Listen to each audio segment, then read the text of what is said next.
Hello everyone, welcome back to proxy Gyan. मेरा नाम शबाज है दोस्तों। उम्मीद करता हूँ आप सब अच्छे होंगे। तो आज हम एक वेरी इंपॉर्टेंट टॉपिक के बारे में पढ़ेंगे। जम्मू कश्मीर रीऑर्गेनाइजेशन एक्ट 2019 एक वेरी इंपॉर्टेंट एक्ट है दोस्तों, जिसके तहत स्टेट ऑफ जम्मू कश्मीर को रिकॉन्स्टिट्यूट किया गया था। जितने भी स्पेशल प्रोविजंस इन लोगों को दिए थे under article 370 and article 335A, sorry, तो ये सारा कुछ हटा दिया गया है अभी। सारे central laws, state laws directly अभी अप्लीकेबल होंगे। और जैसे कि आप जानते हैं, इस रीऑर्गेनाइजेशन एक्ट के तहत जम्मू कश्मीर और लद्दाख को एक यूनियन टेरिटरी भी बना दिया गया है। तो वन बाय वन सारे फीचर्स को पढ़ेंगे हम इस एक्ट के। राइट, लेफ्टिनेंट गवर्नमेंट कौन है, और इस जो काउंसिल ऑफ मिनिस्टर्स है वो किस तरह से काम करते हैं, और क्या क्या स्पेशल प्रोविजंस इन लोगों को हटाए गए थे। राइट, और इंटरनेशनल रिएक्शंस क्या हुआ जब हमने इस एक्ट को हटाया था। तो वन बाय वन सारा कुछ डिस्कस करेंगे, इसके बैकग्राउंड के बारे में भी। तो चलिए आज का लेक्चर शुरुआत करते हैं। शुरू करने से पहले मैं आपको एक छोटा सा रिमाइंडर देना चाहता हूं दोस्तों, कि अगर आपको इसी तरह इंटरेस्टिंग लेक्चर्स देखना है तो हमारा वेबसाइट है www.proxygyan.com। वहाँ पे विजिट कीजिए। हमारे कई सारे एजुकेटर्स ने बड़े अच्छी तरीके से पढ़ा रखा है वहाँ पे।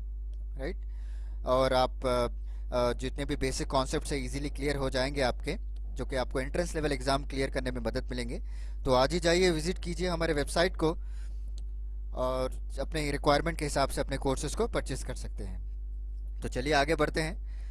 तो जैसे मैंने आपको बताया कि एक एक्ट ऑफ पार्लियामेंट लाया गया था। मेन मकसद यही है कि रिकॉन्स्टिट्यूट करें जम्मू कश्मीर के स्टेट को, और जितने भी लॉस हैं सेंट्रल गवर्नमेंट के हो या जैसे दूसरे स्टेट्स पे अप्लाई होते हैं उसी तरह इसको अप्लाई किया जाएगा।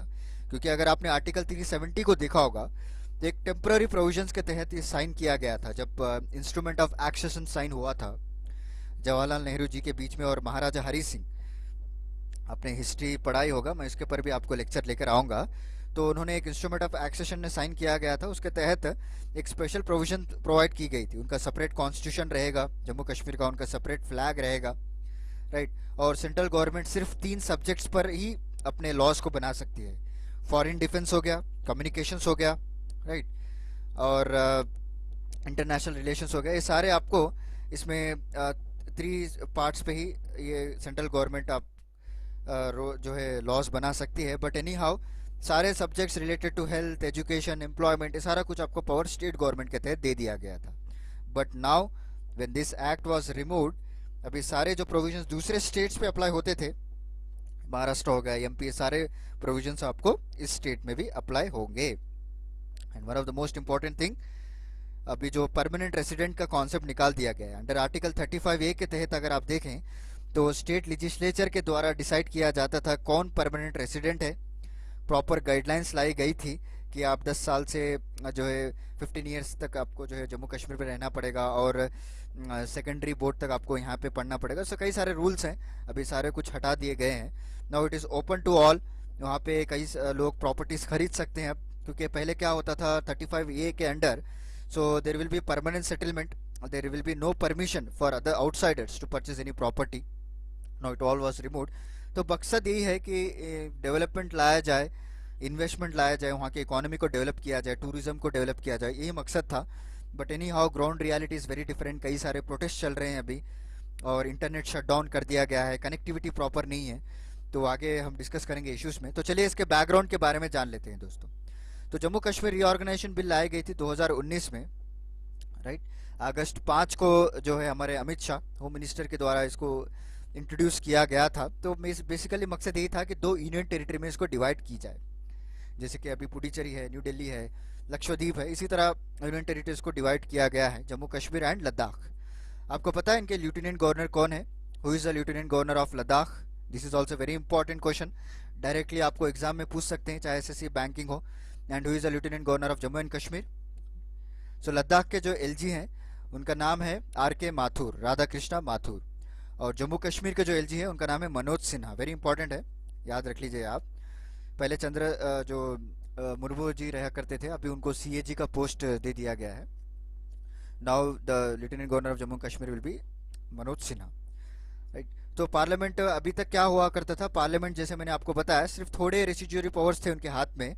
जैसे फॉरेन अफेयर्स हो गया, डिफेंस हो गया, कम्युनिकेशंस हो गया। तो इन तीन सब्जेक्ट्स के ऊपर ही वो जो रूल्स एंड रेगुलेशंस बनाया करते थे। बट नाउ अभी जो है क्या होगा, इसके वजह से they control on all subjects. अभी आपने देखा होगा आयुष्मान भारत जो एक हेल्थ मिशन है, तो वो भी अभी जम्मू कश्मीर में स्टार्ट कर दिया गया है, right. It will also implement. तो इसकी वजह से क्या होता है, कई सारे फायदे हैं, क्योंकि कई सारे गवर्नमेंट स्कीम्स प्रोग्राम्स आप डायरेक्टली इंप्लीमेंट कर सकते हैं वहाँ पे। बट हाउएवर इसको प्रॉपर इम्प्लीमेंटेशन करना वेरी इंपॉर्टेंट है, क्योंकि जम्मू कश्मीर एरिया अगर आप मैप में देख रहे हैं वेरी डिस्प्यूटेड एरिया। यहाँ पे अगर आप जो वेस्ट ईस्ट साइड देखें तो वहाँ पे एक्साई चिन्ह है, और उधर आपको गिलगिट बल्तिस्तान मिलेगा, पीओके है, पाकिस्तान ऑक्युपाइड कश्मीर। तो इस एरियाज में सर्वाइव होना इज़ वेरी डिफिकल्ट। तो देखते हैं आगे चलकर क्या होता है, किस तरह से इम्प्लीमेंट किया जाता है, और क्या क्या इसको प्रॉपर जो है मॉनिटरिंग किया जाता है। This is also very important. तो चलिए हम एक्ट के बारे में कुछ इंपॉर्टेंट टेक अवेज के बारे में जान लेते हैं। तो एक्चुअली जो 370 जो है 370, उसके तहत प्रेसिडेंट अपने पावर्स को यूज़ कर सकते हैं। ये एक्चुअली क्लॉज प्रोवाइड किया गया था जब ये इंस्ट्रूमेंट ऑफ एक्सेशन प्रोवाइड जो साइन किया गया था दोनों के बीच में, महाराजा हरि सिंह और जवाहरलाल नेहरू जी के बीच में। तभी इन लोगों ने डिसाइड किया गया था, एक टेम्पररी प्रोविजन है, ये ट्रांसलेशन रहेगा, और जब चाहे जब प्रेसिडेंट अपने इस पावर को यूज़ करते हुए सारे सेंट्रल लॉज को इम्प्लीमेंट कर सकते हैं। तो इसी को पावर यूज़ करते हुए आज प्रेसिडेंट ने सारे सेंट्रल लॉज को अप्लाई कर दिया है जम्मू कश्मीर में, राइट। और जम्मू कश्मीर में आपको एक लेजिस्लेचर भी मिलेगा, लद्दाख में नहीं है अभी, आपको सिर्फ जम्मू कश्मीर में लेजिस्लेचर रहेगा। एंड जितने भी अमेंडमेंट्स हैं, जितने भी मॉडिफिकेशंस हैं जो सेंट्रल गवर्नमेंट के द्वारा किया जाता है, इस सारा कुछ आपको यहाँ 2 यूनियन टेरिटरीज पे अप्लाई होगा दोस्तों। This is very important, right. तो चलिए इसके सिग्निफिकेंस के बारे में हम जान लेते हैं, क्या क्या इन लोगों ने मेंशन किया है। This is also very important. तो फर्स्ट जो है, जो भी सेंट्रल लॉस हैं, स्टेट लॉस हैं, वो डायरेक्टली आपको अप्लाई होंगे JNK एंड लद्दाख में। और जितने भी एसेट्स एंड लायबिलिटीज है अकॉर्डिंग टू प्रोपोर्शनेट इसको डिवाइड किया जाएगा। तो सेंट्रल गवर्नमेंट के द्वारा एक कमेटी बनाई जाएगी 1 साल के तहत, अभी तो बन भी गई है कमेटी वो, राइट। तो उनके रिकमेंडेशंस दी जाएंगे कि प्रॉपर एसेट जो है, लायबिलिटीज है, कौन सा एरिया कौन से जो है यूनियन टेरिटरी के अंडर आएगा, ये सारा कुछ इस कमेटी के द्वारा डिसाइड किया जाएगा। And police and public order it also comes under centre. पहले तो ये नहीं था, पहले सिर्फ 3 थे, फॉरेन अफेयर्स और defence and police and public order. This is also comes under the centre. This is one of the most strategic move जो प्लेड बाय सेंट्रल गवर्नमेंट, क्योंकि वहाँ के पुलिस और पब्लिक ऑर्डर को कंट्रोल करना is very difficult जो है task for them, right. तो इन्होंने ये भी कहा है, जो पहले तो आप कॉन्स्टिट्यूएंट असेंबली कहते थे, तो अभी इसको क्या कर दिया है, लेजिस्लेटिव असेंबली बना दिया गया है। And this is available in Jammu and Kashmir, union territory of Jammu and Kashmir, not in Ladakh, right. So this are the few significance of the act. तो वन बाय वन हम डिस्कस करेंगे अभी। असेंबली सीट्स कितने असाइन अलॉट किए गए हैं, और लेफ्टिनेंट गवर्नर है वो किसके द्वारा अपॉइंट किया जाता है। जैसे मैंने आपको प्रेजेंट के दोनों के गवर्नर्स के नाम भी बता दिए आपको, राइट। और काउंसिल ऑफ मिनिस्टर्स कौन है, और क्या मकसद था इसके पीछे, और इसके वजह से इंटरनेशनल रिएक्शंस किस तरह रहा है, ये सारा कुछ हम वन बाय वन डिस्कस करेंगे। तो चलिए पहले हम असेंबली सीट से शुरुआत करते हैं। So after this abolition of article 370 क्या हुआ है, थोड़े सीट जो है रिजर्व कर दिए गए हैं schedule caste and schedule tribes के लिए। पहले तो इस तरह का कोई प्रोविजन नहीं था, but now according to the population and population density, उसके हिसाब से थोड़े seats they will reserve for schedule caste and schedule tribes. पहले क्या होता था, लेजिस्लेटिव असेंबली का जो टर्म था वो 6 ईयर्स के लिए रहता था। जो स्टेट लेजिस्लेचर थी वहाँ पे, जो कॉन्स्टिट्यूंट असेंबली कहा जाता था उनके द्वारा, तो पहले 6 साल का टर्म था, now it is reduce to 5 years. जिस तरह दूसरे स्टेट्स के रहते हैं, महाराष्ट्र, MP, AP, तेलंगाना, तो उनके जो 5 साल के बाद जो इलेक्शन होता है, उसी तरह यहाँ पे भी आपको हर 5 ईयर्स के बाद इलेक्शंस होंगे। और लेफ्टिनेंट गवर्नर जो है उनको पावर दिया गया है कि 2 वुमेन मेंबर्स को भी वो नॉमिनेट कर सकते हैं। So this are the few provisions with respect to the assembly seats. पहली बात तो रिजर्वेशंस प्रोवाइड कर दिया गया है schedule caste and schedule tribes के लिए अकॉर्डिंग टू देयर पॉपुलेशन, कि कितना पॉपुलेशन रहेगा union territory of Jammu Kashmir में, उसके हिसाब से इनको सीट्स रिजर्व कर दिए गए हैं। सिमिलर टू द, जैसे हमने पढ़ा था 73rd और 74th अमेंडमेंट एक्ट, वहाँ पे भी उनको SC/ST को जो सीट्स में रिजर्व कर दिया गया था अकॉर्डिंग टू पॉपुलेशन, इसी तरह यहाँ पे भी रिजर्व है। और लेफ्टिनेंट गवर्नर को ये भी पावर दिया गया है कि 2 वुमेन्स को नॉमिनेट कर सकते हैं, एंड टेन्योर भी रिड्यूस कर दिया गया है। दिस इज वेरी इंपॉर्टेंट, आपको MCQs टाइप में क्वेश्चंस पूछ सकते हैं। The tenure has been reduce from 6 years to कितने साल कर दिए गए, it's reduce to the 5 years. तो चलिए आगे बढ़ते हैं और कुछ डिस्कस करते थे लेफ्टिनेंट गवर्नर के बारे में। सो देखिए बेसिकली जितने भी यूनियन टेरिटरीज हैं, not only Jammu Kashmir and Ladakh, apart from that Puducherry हो गया, then you have Lakshadweep, right, then you have Daman and Diu, अभी तो दोनों को कंबाइन कर दिए गए हैं, and next we have Delhi, right. So ये सारे यूनियन टेरिटरीज को एक एडमिनिस्ट्रेटर के द्वारा गवर्न किया जाता है। वो एडमिनिस्ट्रेटर जो है प्रेसिडेंट के द्वारा अपॉइंट किया जाता है। लाइक अदर स्टेट्स, जैसे आप देखें तो गवर्नर वहाँ पे रहते हैं as agent between the central and state government, but anyhow union territories में आपको लेफ्टिनेंट गवर्नर अपॉइंट किया जाता है प्रेसिडेंट के द्वारा, राइट। और इनको कैसे अपॉइंट किया जाता है? On the aid and advice of central government. Central government के द्वारा उनको एड एंड एडवाइस इनको अपॉइंट किया जाता है। बेसिकली द लेजिस्लेटिव असेंबली जो रहती है पर्टिकुलर स्टेट में, they will make the laws, but anyhow they have to consult with the lieutenant governor also, they have to share all the information with LG also, right. किस तरह से काम हो रहा है टाइम टू टाइम, जो वहाँ के चीफ मिनिस्टर हैं, सो जो काम कर रहे हैं काउंसिल ऑफ मिनिस्टर्स के, उनकी रिपोर्ट, और basically chief minister is a link between the COM and LG. ये आप अच्छे से याद कर लीजिए, जो भी काम है ये आपको रिपोर्ट सबमिट किया जाता है लेफ्टिनेंट गवर्नर को, राइट। तो रोल ऑफ लेफ्टिनेंट गवर्नर की अगर आप बात देख लें तो जैसे मैंने आपको अभी बताया, उनको अपॉइंट किया जाता है प्रेसिडेंट के द्वारा। This is very important point two note that one, right. और इसमें कई सेंट्रल गवर्नमेंट के रिकमेंडेशन के द्वारा इनको अपॉइंट किया जाता है अंडर आर्टिकल 239, राइट। और इनको असिस्ट भी किया जाता है, कई सारे एडवाइजर्स होते हैं इनके, काउंसिल ऑफ मिनिस्टर्स होते हैं वहाँ के स्टेट के, और कई सारे ऐसे मेंबर्स होते हैं जो सेंट्रल गवर्नमेंट के द्वारा भी अपॉइंट किए जाते हैं। और कई सारे डिस्क्रिशनरी पावर्स भी इन लोगों को प्रोवाइड किए गए हैं। अगर ऐसे सिचुएशंस होता है, अगर आपने देखा होगा दिल्ली में ज़्यादातर केसेस आपको देखने को मिलते हैं, right. So because the council of minister will advise another thing and this lieutenant governor will try to do something, तो वहाँ पे कई सारे कॉन्फ्लिक्ट ऑफ इंटरेस्ट आ जाते हैं दोस्तों। सो इसके ऊपर कई सारे सुप्रीम कोर्ट के जजमेंट्स भी आए हैं, एक सेपरेट टॉपिक ही हो गया हो, अगर आपको चाहते तो मैं उसके ऊपर भी एक टॉपिक लेकर आऊँगा, सारे सुप्रीम कोर्ट के जजमेंट्स किस तरह से, क्योंकि यूपीएससी में past I think last year या उससे पहले ईयर डायरेक्टली क्वेश्चन पूछा गया था कि रिलेशन बिटवीन लेफ्टिनेंट गवर्नर और क्या है उसके सुप्रीम कोर्ट जजमेंट्स के बारे में। तो I am not telling exact question, मैं लगभग ऐसा ही क्वेश्चन पूछा गया था यूपीएससी मेंस में।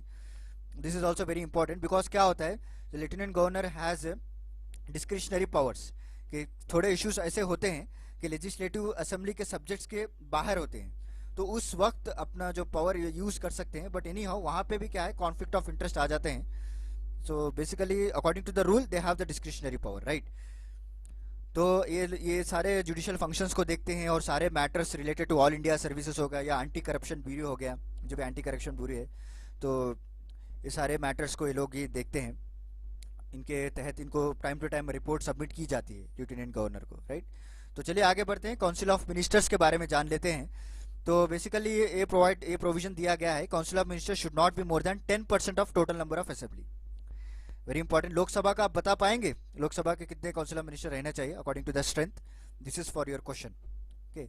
तो इसमें स्टेट जो है 10% से ज़्यादा नहीं होना चाहिए, and chief minister will have to communicate all the decision. जैसे मैंने आपको बताया, चीफ मिनिस्टर एक लिंक के जैसा, एक मीडिएटर के जैसा एक्ट करते हैं between lieutenant governor and council of minister. जो भी डिसीजन लिया जाता है अपने कैबिनेट मीटिंग में, या जो भी डिसीजंस करते हैं लोग, और जो प्रॉपर इम्प्लीमेंटेशन हो रहा है नहीं हो रहा है, किस तरह से काउंसिल ऑफ मिनिस्टर्स काम कर रहे हैं, ये सारा कुछ डिसीजंस कम्युनिकेट किया जाता है चीफ मिनिस्टर के द्वारा लेफ्टिनेंट गवर्नर को, right. Time to time report submit की जाती है इन लोगों को।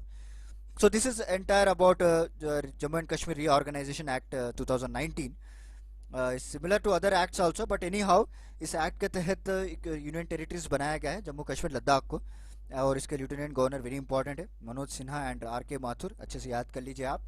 और क्या क्या प्रोविजंस हैं और एलजी को किस तरह से अपॉइंट किया जाता है ये भी मैंने आपको बता दिया।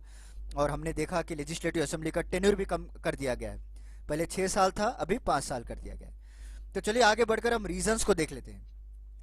तो बेसिकली रीज़न देखिए दोस्तों, कोई भी एक्ट का रीज़न यही होता है कि डेवलपमेंट मेन इंपॉर्टेंट मकसद होता है, राइट। जब ये एक्ट को लाया गया था, क्योंकि डिस्क्रिमिनेशन बहुत ज़्यादा हो रही थी वहाँ पे, बेसिस ऑफ जेंडर हो गया, क्लास हो गया, कास्ट हो गया, प्लेस ऑफ ओरिजिन हो गया, तो इन सारे चीज़ों को अवॉइड करने के लिए इस एक्ट को लाया गया था। Next one of the most important thing ये था, आर्टिकल 35 ये क्या कहता है, वहाँ के परमानेंट रेसिडेंट्स को डिक्लेयर करता है, राइट। तो आउटसाइडर को ये अपॉर्चुनिटी नहीं थी वहाँ पे जाकर डेवलप करे। कई सारे ऐसे कंपनीज हैं, राइट, क्योंकि जैसे रिलायंस कंपनी हो गया, कई अदर कंपनीज हो गया, तो in order to develop there, so they don't have any permission for them. अभी इसकी वजह से क्या होता है, प्राइवेट इन्वेस्टमेंट आपको बढ़ जाएगा, राइट। कई सारे एम्प्लॉयमेंट अपॉर्चुनिटीज बढ़ेंगे, और बेटर इन्वेस्टमेंट होगा तो बेटर जॉब क्रिएशन होगा, बेटर जॉब क्रिएशन होगा तो सोशो इकोनॉमिक लाइफ भी बढ़ जाएगी। So this are the few reason behind it, ताकि वहाँ के लोगों को भी जो है इंटीग्रेट कर पाए हम रिमाइनिंग इंडिया से। क्योंकि इंडिया अगर आप देखें, रिमाइनिंग पार्ट ऑफ इंडिया कहाँ से कहाँ तक जा चुका है, टेक्नोलॉजी में लेकर, एजुकेशन में लेकर, एम्प्लॉयमेंट में लेकर। कई सारे स्टेट्स है, कर्नाटक हो गया, महाराष्ट्र, वहाँ पे आपको हाई टेक्नोलॉजी देखने को मिलेगी, किस तरह से इंफ्रास्ट्रक्चर डेवलप किया जा रहा है। बट इतने साल बाद भी 1947 से लेकर आज तक भी 75-76 ईयर्स तक क्या हो गया, अभी तक वहाँ पे लैक ऑफ डेवलपमेंट हुआ है, क्योंकि टूरिज्म प्रॉपर डेवलपमेंट नहीं है वहाँ पे। और ऊपर से जो है ये कई सारे इश्यूज, राइट, यहाँ पे चाइना अग्रेशन हो रहा है, यहाँ पीओके ऑक्युपाई कर चुका है। तो इन सारे चीज़ों को रोकने के लिए हम वहाँ एरिया को, टूरिज्म को डेवलप करना पड़ेगा। रेवेन्यू अगर जनरेट होगी तो they will spend in their development program, right. तो आगे चलकर इन पंचायत अमेंडमेंट एक्ट को भी वहाँ पे इम्प्लीमेंट किया जाएगा, तो देखते हैं क्या होता है प्रॉपर इम्प्लीमेंटेशन को लेकर। तो this are the few basic reason लाए गए थे so in order to develop this Jammu and Kashmir. तो इसके वजह से कई सारे मिक्स रिएक्शन आए दोस्तों, क्योंकि जब ये एक्ट पहली बार इम्प्लीमेंट किया गया था, तो कई सारे जो इंटरनेशनल कम्युनिटीज़ थे, एक्सेप्ट चाइना पाकिस्तान ऑब्वियसली, वो तो हमारे दुश्मनी रहे हमेशा से, तो उनको छोड़कर कई सारे इंटरनेशनल कम्युनिटीज़ भी सपोर्ट किया था इंडिया के डिसीजन को। बट हाउएवर कुछ दिनों के बाद वो लोग भी क्रिटिसाइज़ करना शुरू कर दिए गए थे, क्योंकि क्या हो गया था, इस एक्ट के लाने की वजह से वहाँ की जो लोकल पब्लिक थी, वहाँ पे कई सारा डिस्टर्बेंस शुरू हो चुका था, राइट। वहाँ के जो मिलिटेंट्स थे, so they are creating the nuisance, internet के ज़रिए से अफवाहें फैला रहे थे, रूमर्स फैला रहे थे, तो इंटरनेट शट डाउन करना पड़ा वहाँ के लोगों को। नेटवर्क कनेक्टिविटी नहीं थी और लोगों के बेसिक राइट्स को भी छीन लिया गया था। बट इसकी वजह से क्या हो गया, कई सारे इंटरनेशनल कम्युनिटीज़ क्रिटिसाइज करने लगे इंडिया को। बट एनी हाउ गवर्नमेंट ने वादा किया था कि हम जल्दी इस लॉकडाउन को और जो इंटरनेट ब्लैकआउट हुआ है उसको हम हटा देंगे, जैसे ही हालात सुधर जाएंगे we will remove that internet blackout and lockdown. बट ऐसे ही चलता रहा और कई सारे सुप्रीम कोर्ट जजमेंट भी आए थे, right. Aruna Bhasin versus union of India is one of the most landmark judgement. उसमें भी कहा था कि जल्द से जल्द आप इंटरनेट कनेक्टिविटी को लगाइए वहाँ पे, उस ब्लैकआउट को हटा दीजिए, और जब एक प्रॉपर कम्युनिटी बनाई जाएगी वो मॉनिटर करेगी क्या बेसिस पे आप इंटरनेट हटा रहे हैं, राइट। तो सारा कुछ अब सेपरेट केस ही है। तो उसके बाद ऑर्गेनाइजेशन ऑफ इस्लामिक जो कोऑपरेशन हुआ था, तो उन्होंने भी क्रिटिसाइज़ किया कि इस जो राइट्स हैं, जो ये रीऑर्गेनाइजेशन एक्ट लाया गया था, कि किस तरह से वो वायलेंस क्रिएट कर रहा है। But anyhow India has also took a strong stand against them. So this are the few reactions of the international and human rights organisation, Amnesty International भी क्रिटिसाइज किए थे। But anyhow, criticization is different. What we are doing, what we are getting result is very important. Right? तो way forward की बात करें तो most important challenge यही है कि न्यू दिल्ली को, यानी सेंट्रल गवर्नमेंट को यही करना है कि ट्रस्ट पैदा करे लोगों के बीच में, कि जो स्टेप्स उन्होंने उठाए हैं by revoking this article 370 and 35 A, they are very good steps. Long term में अच्छा लगेगा कि लोगों में भरोसा दिलाए उन लोगों को, right. And pro India voices create करे लोगों के बीच में, और यूनियन गवर्नमेंट कुछ ऐसे काम करें जैसे स्कॉलरशिप्स हो गया, राइट, प्रॉपर गवर्नमेंट स्कीम्स को इम्प्लीमेंट करें। उनको जब तक उनको डेवलपमेंट नज़र नहीं आएगा तब तक लोग बिलीव नहीं करेंगे। This is very important. जो दिखता है वही बिकता है, राइट, ये कहावत आपने सुना होगा। तो जल्द से जल्द जितने भी स्कीम्स हैं गवर्नमेंट के जो रिमाइनिंग स्टेट्स में अप्लाई हो चुके हैं, जल्द से जल्द वहाँ पे लेकर आएँ, राइट। वहाँ के डेवलपमेंट, वहाँ का ग्रोथ लोगों को दिखाए, ताकि एक भरोसा, एक जो ट्रस्ट जीत सके आपस के लोगों में, वहाँ के रीजन में। So this is about entire thing of this Jammu and Kashmir Reorganization Act 2019। उम्मीद करता हूँ आपको क्लियर हो गया होगा लेक्चर में। हमने सारा एग्जाम पॉइंट ऑफ व्यू से डिस्कस कर लिया है।